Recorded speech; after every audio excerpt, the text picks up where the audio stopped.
So விசாரணை was a big breakthrough. ஆமாம், அதாவது அது அந்த ஒரு path breaker for international film festivals அப்படி தான் சொல்லணும்.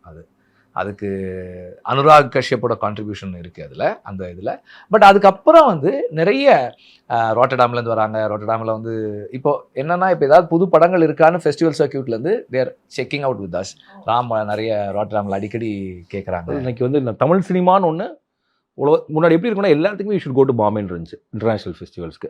இல்லைனா வர்றவங்களும் ஒரு ஆஃபீஸ்க்கு வருவாங்க. ஆமாம், அவங்க சும்மா ஹாய் பை போயிடுவாங்க. இப்போ எப்படி இருக்குன்னா, we are in a position, நம்ம பசங்களும் அப்படி படம் எடுக்கிறாங்க. ஏதாவது ஒரு நல்ல படம் வந்தால் கொண்டு போகணும்னு நினைக்கிறாங்க. எனக்கு இன்டர்நேஷனல் ஃபெஸ்டிவல்ஸ் தமிழ் ஃபிலிம் வந்து லைக் இன்னைக்கு உலகம் முழுக்க தமிழ் ஃபிலிம் பார்க்கறதுக்குன்னு ஒரு ஆடியன்ஸ் ஃபெஸ்டிவலில் வந்துட்டாங்க.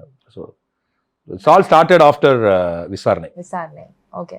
இப்போ நீங்கள் நிறைய சாரோட ஒர்க் பார்த்துருப்பீங்க. நீங்கள் இப்போ வந்தோன்னே சொன்னீங்க இல்லையா, ராமோட படம் அப்படின்னு எனக்கு தெரியும், அதை எப்படி பார்க்கணும் அப்படின்ட்டு. ஸோ எந்த படம் அவருடைய வரிசையில் வந்த படங்கள், உங்களோட படம் எந்த படம் ரொம்ப உங்களோட ஃபேவரட்? எனக்கு வந்து பேரன்பு தான். அது வந்து உண்மையிலேயே வந்து அது இட்ஸ் உண்மையிலேயே அது பேரன்பு தான். அந்த film it's beautiful film. I really like that film. And Tamizhagam எங்கும் கிளைகள் கொண்ட அண்ணமால் institute of hotel management and hospital management படிப்பில் சேர்வதற்கான அட்மிஷன் நடைபெறுகிறது.